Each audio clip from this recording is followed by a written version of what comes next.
গল্প আড্ডার পক্ষ থেকে জানাই সকল শ্রোতাদের স্বাগত। গল্প আড্ডা কোনো রকম অলৌকিকতা বা কুসংস্কারকে প্রশ্রয় দেয় না। আমাদের একমাত্র উদ্দেশ্য হলো যে সকল মানুষ নিজের জীবনে যে কোনো রকমের অলৌকিক ঘটনার সম্মুখীন হয়েছেন তাদের অভিজ্ঞতা আপনাদের সকলের সামনে তুলে ধরা শুধুমাত্র। এসব ঘটনা বাস্তব না কল্পনা সেটা পুরোটা গল্প আড্ডা শ্রোতাদের বিবেচনার উপর রেখে দিয়েছে। কারণ ভূত প্রেত একটা এমনই জিনিস, যে দেখেছে সে বিশ্বাস করেছে, যে দেখেনি তারা শুধু আমাদের গল্প উপভোগ করুন। শুরু হচ্ছে আজকের গল্প। ঘটনাটা হচ্ছে মানিকের ছোটবেলার। মানিকের মামার বাড়ি বাঁকুড়ার সীতারামপুর গ্রামে। ছোট্টবেলায় মায়ের সঙ্গে স্কুলের ছুটি কাটাতে মানিক নিজের মামার বাড়িতে পৌঁছায়। মামার বাড়িতে পৌঁছে জামাই আদর পেয়ে মানিকের মন ভুলে যায়। ওখানে মাঠ ঘাট, পুকুর, ছোট ছোট হাঁসের বাচ্চা, মুরগির বাচ্চা, মানিকের অনেক ভালো লাগে। সারাদিন গ্রামের বাচ্চাদের সঙ্গে খেলাধুলা করার পর সন্ধ্যেবেলায় মানিক মামার সঙ্গে বাজারে ঘুরতে যায়। বাজারে ঘুরতে গিয়ে চপ, সিঙ্গাড়া, জিলাপি নিয়ে আসে বাড়িতে নিয়ে আসার পর সবাই মিলে চপ সিঙ্গাড়া ভাগাভাগি করে। ভাগাভাগি করার পর মানিক নিজের চপ, সিঙ্গাড়া এবং জিলাপি নিয়ে বলে যে আমি মামার বাড়ির ছাদে বসে খাবো। মানিক নিজের চপ, সিঙ্গাড়া, জিলাপি নিয়ে একটা বাটিতে ছাদের ওপর পৌঁছায় এবং ছাদের ওপর থেকে মাটির দিকে তাকিয়ে বসে বসে চপ সিঙ্গাড়া খেতে থাকে। মাঠ প্রায় অনেক দূর অবধি ছড়িয়ে আছে এবং মাঠ যেখানে শেষ হয়েছে সেখান থেকে শুরু হয়েছে জঙ্গল। মানিকের মা মানিককে ছোটোবেলা থেকে বলেছে যে তোর মামার বাড়ির ওখানে জঙ্গল আছে এবং জঙ্গলে হাতি ঘোরাফেরা করে, মাঝে মাঝে মাঠেও ঢুকে পড়ে। মাঠে যখন হাতি ঢুকে পড়ে তোর মামার বাড়ির ছাদ থেকে দেখা যায়। মানিক সেই আশায় জঙ্গলের দিকে তাকিয়ে থাকলো যদি একটা হাতি দেখতে পাওয়া যায়। অনেকক্ষণ তাকিয়ে থেকে মানিক কিছু দেখতে পায় না, শুধুমাত্র ফাঁকা মাঠ, পুকুর এবং জঙ্গল। মানিক হতাশ হয়ে পড়ে। তার চপ, সিঙ্গাড়া, জিলিপি শেষ হয়ে গেছে। সে নিচে আসে, এসে মাকে জিজ্ঞেস করে, মা, ও মা, তুমি যে বলেছিলে মামার বাড়ির ছাদ থেকে জঙ্গলের দিকে হাতি দেখা যায়, কই? আমি তো এতক্ষণ তাকিয়ে থাকলাম, কিছু তো দেখতে পেলাম না। মানিকের মা মানিককে বলে, ওরে বাবা, হাতি কি সবসময় বেরোয়? মাঝে সাঝে বেরোয়, যখন বেরোয় তখন দেখতে পাওয়া যায়। কিন্তু মা, তুমি যে বলেছিলে মামার বাড়ির ছাদে গেলে হাতি দেখতে পাওয়া যায়, হাতি কি তোর আশায় বসে থাকবে খেপা যে তুই আসবি তোকে দেখা দেবে? পাগলা ছেলে কোথাকার একটা। তার মা হাসতে হাসতে চলে যায়।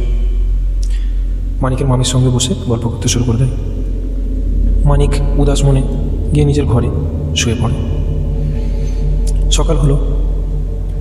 মানিকের মামার বাড়ির আশেপাশে যে ছোটো ছোটো বাচ্চারা, তারা মানিককে ডাকতে আসলো। শহর থেকে নতুন ছেলে এসছে, তাদের সঙ্গে খুব সুন্দর বন্ধুত্ব পেতে গেছে। তারা মানিককে নিয়ে খেলাধুলা করবে, মাঠ ঘাট দেখাবে। মানিক বলল তার একটা বন্ধুকে, এই, আমার মা বলেছে তোদের এখানে হাতি বেরোয়, আমাকে হাতি দেখাতে পারবি? গ্রামের একটি ছেলে বলল, হাতি বেরোয় তো, কিন্তু সবসময় বেরোয় না, মাঝে সাঝে আসে, মাঠে ঢুকে যায়, ফসল খায়, তখন দেখতে পাবা। মানিক বলে, ফসল তো এখনও হয়েছে, এখন কেন হাতি আসে না খেতে? তারা বলল, সবসময় তো আসে না, মাঝে সাঝে আসে, যখন আসবে তোমাকে ডেকে নেবো, তোমাকে দেখাবো হাতি। মানিক বলে, জঙ্গলের ভেতর গেলে হাতি দেখতে পাওয়া যাবে না? তার বন্ধুরা বলে, হ্যাঁ, জঙ্গলের ভেতরে গেলে হাতি দেখতে পাবে, কিন্তু জঙ্গলের ভেতর যাওয়া যাবে না তো, হাতি সামনে পড়ে গেলে খুব বিপদ। মানিক মনে মনে ঠিক করে একদিন সে জঙ্গলের দিকে যাবে এবং হাতি সে দেখবেই। মানিক সেদিনকে সারাদিন ঘোরাফেরা করে বাজারে গিয়ে লেমন জুস কিনে খেতে খেতে বাড়ি ফেরে। সারা বিকাল সে হাতি দেখবে ভাবতে থাকে। সন্ধ্যাবেলায় মামার সঙ্গে গিয়ে আবার চপ নিয়ে আসে, সিঙ্গাড়া নিয়ে আসে। খেয়ে দিয়ে মানিক ছাদে ওঠে। আবার পরের দিনকে যখন মানিক ছাদে ওঠে তখন সে খালি হাতেই ওঠে, তার সঙ্গে কোনো খাবার নেই। মানিক ছাদে উঠে অনেকক্ষণ জঙ্গলের দিকে তাকিয়ে বসে থাকে। নিচ থেকে একটি ছোট্ট, মানিকের থেকে প্রায় 1-2 বছরের ছোট একটি ছেলে মানিককে আওয়াজ দেয়, ও দাদা, দাদা, ও দাদা, মানিক দা। মানিক নিচে তারপর তাকায়, এবং জিজ্ঞেস করে, কী হলো দাদা, তুমি হাতি দেখতে বলেছিলে না? মানিক বলে, হ্যাঁ দেখবো বলেছিলাম, হাতি বেরিয়েছে? ছোট্ট বাচ্চাটি বলে, হ্যাঁ চলো তোমাকে হাতি দেখাবো। মানিক বলে, ঠিক আছে, কিন্তু রাতে তো মা বেরোতে দেবে না। ছোট্ট বাচ্চাটি বলে, আসো আসো তাড়াতাড়ি আসো, নাহলে দেখতে পাবে না। মানিক চিন্তায় পড়ে যায়। হাতি দেখার তার প্রচুর শখ, এবং রাতে কিন্তু মা ঘর থেকে বেরোতে দেবে না। সে চুপি চুপি নিচে নামে এবং তার মা তার মামের সঙ্গে একটি ঘরে বসে মুড়ি খাচ্ছে এবং গল্প করছে। মানিক দেখে আশেপাশে তার দিকে কেউ নজর রেখেছে কিনা। মানিক দরজা থেকে বেরোতে যাবে, দরজার বাইরে মানিকের মামা বসে বিড়ি খাচ্ছে। মানিকের মামা বলে, কিরে কোথায় যাচ্ছিস? মানিক বলে, এই তো কোথাও না, আমার একটা বন্ধু ডাকছে, ওর সঙ্গে কথা বলতে যাচ্ছে। মানিকের মামা বলে, বেশি দূর যাস না জানো, তাড়াতাড়ি চলে আসবি, বাড়ির আশেপাশেই থাকবি, এখনই একটু পরে ঘরে চলে আসবি। মানিক বলে, হ্যাঁ হ্যাঁ বেশি দূর যাচ্ছি না, এই যে বন্ধু এসে দাঁড়িয়েছে। মানিকের মামা বলে, কই তোর বন্ধু? মানিক বলে, ওই তো ওই পাশে দাঁড়িয়ে আছে, কথা বলে আসছি। মানিকের মামা বলে, ঠিক আছে যাও, কিন্তু তাড়াতাড়ি চলে আসবে। মানিক যায় এবং যে জায়গায় সেই ছেলেটি, বাচ্চা ছেলেটি দাঁড়িয়েছিল, সেই জায়গাটি পৌঁছে তাদের বাড়ির পাশের দিকে, মাঠের দিকে। সে কাউকে দেখতে পায় না, সে এদিক ওদিক তাকায়, তাকানোর পর সে দেখতে পায় বাচ্চা ছেলেটি প্রায় মাঠের মাঝখানে গিয়ে দাঁড়িয়েছে এবং মানিককে বলছে, চলো হাতি দেখবে, ওদিকে জঙ্গলে বেরিয়েছে হাতি। মানিক বলে, দাঁড়াও এদিকে আসো, আমরা একসাথে যাবো। ও বলে, ছোটো বাচ্চাটি বলে, তাড়াতাড়ি আসো, নাহলে দেখতে পাবে না। মানিক হাঁটতে থাকে এবং সেই বাচ্চাটি তাকে জঙ্গলের দিকে নিয়ে যেতে থাকে। মানিকের একটু ভয় ভয় করে এবং সে বাচ্চাটিকে বলে, আরও সবাইকে ডাকো, সবাই মিলে যাবো, সবাই মিলে গেলে খুবই ভালো হয়, সবাই মিলে হাতি দেখবো। বাচ্চাটি বলে, সবাইকে ডাকতে গেলে হাতি চলে যাবে, অতক্ষণ সময় নেই, জলদি আসো, আমার পেছন পেছন আসো। সে বাচ্চা ছেলেটি হাঁটতে থাকে এবং মানিকও তার পিছন পিছন হাঁটতে থাকে। হাঁটতে হাঁটতে প্রায় মাঠের শেষের দিকে পৌঁছে মানিক পেছন দিকে ফিরে থাকে তার ঘরের দিকে। ঘর মামার বাড়িটা অনেক দূর, মানিক অনেকটা দূর চলে এসছে। মানিকের একটু ভয় ভয় করে। মানিক সামনে ফিরে এবং বাচ্চা ছেলেটিকে খোঁজে। বাচ্চা ছেলেটি ততক্ষণ জঙ্গলের ভেতর থেকে মানিককে ডাকছে, আসো দাদা, মানিক দা এদিকে আসো, এদিকে হাতি আছে। মানিক বলে, শোন না, সবাইকে ডেকে নিলে ভালো হতো না, সবাই মিলে দেখতাম, আমার একা কেমন যেন ভয় ভয় লাগছে রে। বাচ্চা ছেলেটি বলে, আমিও আছি তো, ভয় কিসের, আসো, হাতি দেখে আমরা ঘরে চলে যাবো। মানিক একটু সাহস করে সে জঙ্গলের ভেতর ঢোকে। ওইটুকু বাচ্চা ছেলে, গ্রামের বাচ্চা, সে ঢুকে পড়েছে, আর মানিক নাকি শহরের নাম এখানে বদনাম করলে হবে। মানিক যায় সাহস করে এবং সে জঙ্গলের ভেতর যেতে থাকে। মানিক একটু তাড়াতাড়ি পা চালায়, ভাবে সে বাচ্চাটির কাছে পৌঁছাবে, কিন্তু পৌঁছাতে পারে না। বাচ্চাটা অনেক জোরে জোরে হাঁটছে, মানিকও হাঁটে। হাঁটতে হাঁটতে হাঁটতে সে প্রায় জঙ্গলের অনেক গভীরে চলে যায় এবং অনেকটা যাওয়ার পর সেই বাচ্চা ছেলেটি এক জায়গাতে দাঁড়িয়ে যায় এবং সামনে কিছু দেখতে থাকে খুব মন দিয়ে। মানিকও তার কাছে যায় এবং তার পাশে গিয়ে দাঁড়ায়, বলে, দেখতে পেলি? কই হাতি? বাচ্চাটি বলে, তুমি এখানেই দাঁড়াও, একদম নড়বা না, আমি এক্ষুনি আসিতেছি। এটা বলার পর বাচ্চাটা ডান দিক দিয়ে জঙ্গলের ভেতরে মিশিয়ে যায় এবং মানিক চুপচাপ সেখানে দাঁড়িয়ে থাকে। প্রায় 1.5-2 মিনিট দাঁড়ানোর পর মানিক আওয়াজ দেয়, কই গো, কোথায় গেলে? বন্ধু, ও বন্ধু। কোনো সারা শব্দ আসে না। মানিক প্রায় ভীতু কণ্ঠস্বরে তাকে আরও 2-1 বার ডাকে। তার ডাকে কোনো সাড়া না পেয়ে মানিকও সেই দিকে একটু এগোয়, বাচ্চাটার দিকে, যেদিকে বাচ্চাটা গেছিল সেদিকে আর কি। এগোতে এগোতে অন্ধকারে মানিক বুঝতে পারে যে মানিক প্রচুর বড় ভুল করে দিয়েছে, রাতে জঙ্গলের দিকে আসাটা ঠিক হয়নি। এবং মানিকের কান্না পায় এবং বাড়ির জন্য মন খারাপ করে, তার মায়ের জন্য মন খারাপ করে। মানিক ভাবে পেছন দিকে ঘুরে সে বাড়ির পথে হাঁটা লাগাবে। 2 পা হেঁটে তার মনে হয়, এইটুকু বাচ্চাটাকে ছেড়ে চলে যাবো, সে যদি আমাকে জঙ্গলে খুঁজে পারে, সে যদি ভাবে আমি জঙ্গলে হারিয়ে গেছি। তাকে 2 বার ডাক দিই। মানিক বলে, কই গো বন্ধু, কোন দিকে গেলে? কোনো সারা শব্দ নেই। মানিক আবার ডাকে, কোথায় গেলে গো? আমি বাড়ি চলে যাচ্ছি, কিন্তু তাড়াতাড়ি আসো। কোনো সারা শব্দ নেই। মানিক এবার ভাবে, বাচ্চাটি জঙ্গলে হারিয়ে গেল না তো, কিংবা হাতির সম্মুখীন হয়ে গেল না তো? নিশ্চয়ই সে হাতি দেখতে পেয়েছে, তাই চুপচাপ আছে, কোনো আওয়াজ করছে না। মানিক আবার জঙ্গলের দিকে ঘুরে এবং চুপচাপ যেদিকে বাচ্চাটা গেছিল সেদিকে হাঁটতে থাকে, কোনো সারা শব্দ না করে। হাঁটতে হাঁটতে হঠাৎ মানিক দেখে গাছপালা নড়ছে সামনে একটা জায়গাতে। মনে হচ্ছে অনেক বড় বড় কিছু জিনিস গাছের ডাল মটমট করে ভাঙছে, এবং মানিক বুঝতে পারে সে হাতির দলের কাছে পৌঁছেছে। মানিক আশেপাশে তাকায়, সেই বাচ্চা ছেলেটাকে দেখা যাচ্ছে না। মানিক কী করবে কিছু বুঝতে পারে না এবং আস্তে আস্তে পেছনে সরতে থাকে। সে পেছন দিকে ঘুরে এবার বাড়ি পালানোর জন্য। মানিকের মনে প্রচুর ভয় ঢুকে গেছে। যে পেছন দিকে ঘুরে সে দেখে পেছন দিকেও গাছপালা নড়ছে, মটমট করে ডাল ভাঙার আওয়াজ আসছে, এবং সে ভাবে যে তার পেছনেও হাতি এসে দাঁড়িয়েছে। সে ডান দিকে তাকায়, বাঁ দিকে তাকায় এবং লক্ষ্য করে চারিদিকেই যেন হাতির দল তাকে ঘিরে ফেলেছে। সে একটিও হাতি দেখতে পাচ্ছে না, কিন্তু বড় বড় গাছপালা নড়ছে, মটমট করে ডালপালা ভাঙছে, সে বুঝতে পারছে। সে প্রচুর ভয় পেয়ে যায় মানিক, এবং চুপচাপ একটা গাছের মুড়ির পেছনে গিয়ে বসে যায় লুকিয়ে। কোনো আওয়াজ নেই, কিছু নেই, শুধু গাছপালা নড়ছে আর গাছপালা মটমট করে ভাঙছে। আস্তে আস্তে যেন চারিদিক থেকে সে বড় বড় হাতিগুলো তার দিকে এগিয়ে আসছে।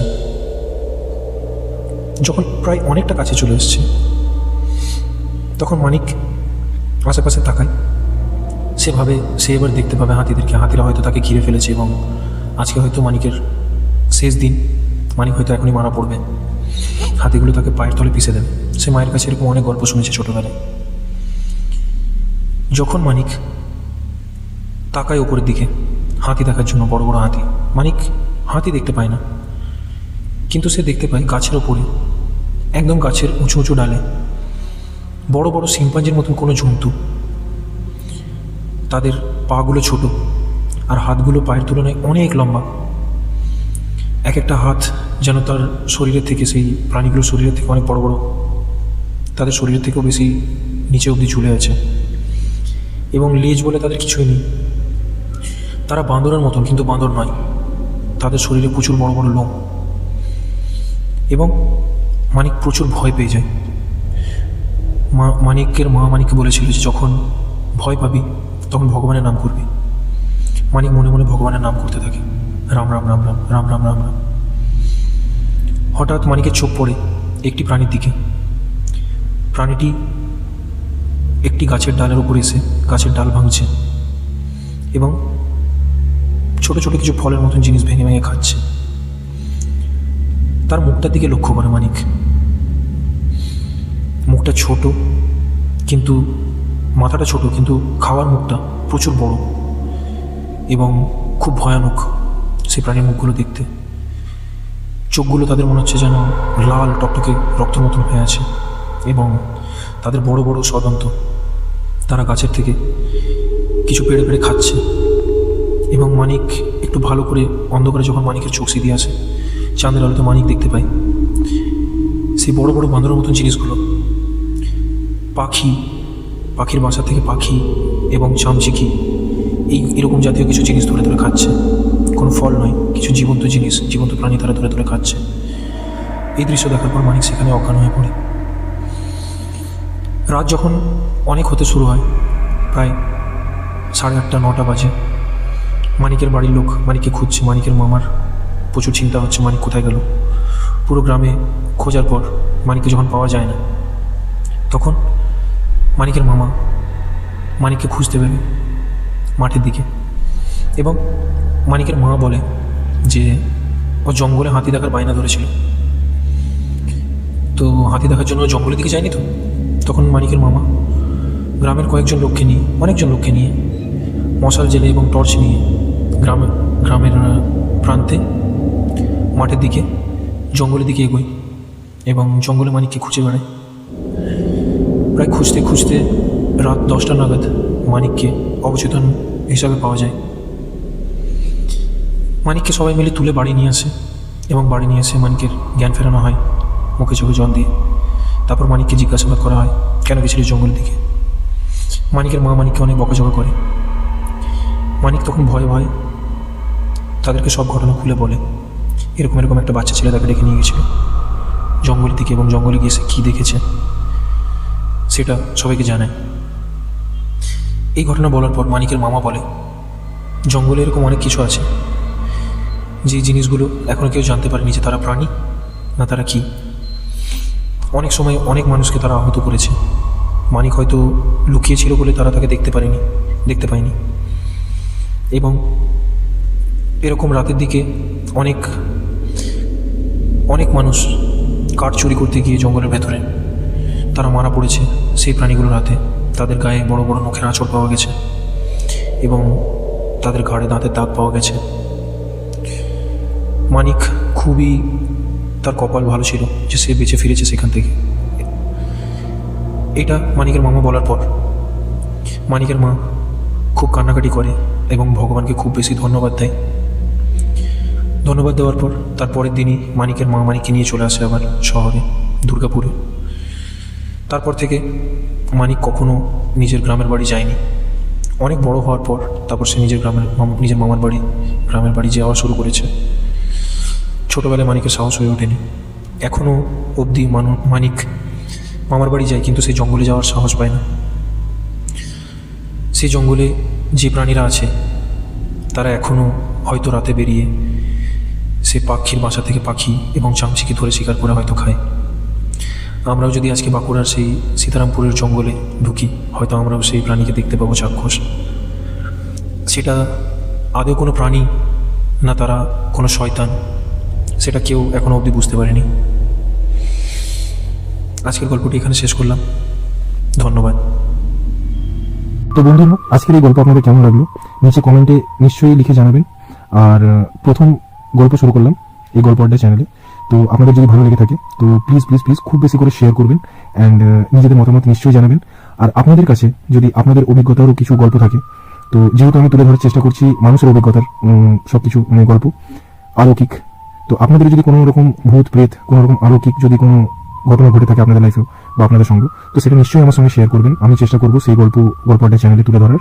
আমার ফোন নম্বর হচ্ছে 7872301373। আপনারা এটাতে আমাকে হোয়াটসঅ্যাপ করতে পারেন কিংবা আমাকে ডাইরেক্টলি কল করে নিজেদের গল্প শেয়ার করতে পারেন। আমি নিশ্চয়ই আপনাদের গল্প এই চ্যানেলে তুলে ধরবো। ধন্যবাদ। গল্প আড্ডার সঙ্গে থাকুন। ইন ফিউচার আরো অনেক ভালো ভালো গল্প নিয়ে আসবো আপনাদের জন্য। আর চেষ্টা করবো যেন চ্যানেলের কোয়ালিটি অ্যান্ড ব্যাকগ্রাউন্ডের অ্যান্ড ভয়েসের কোয়ালিটিও যেন আমি ঠিক করতে পারি। তো তার জন্য আপনাদের সাপোর্টের খুবই দরকার। তো প্লিজ প্লিজ খুব বেশি করে সাপোর্ট করুন অ্যান্ড সঙ্গে থাকুন।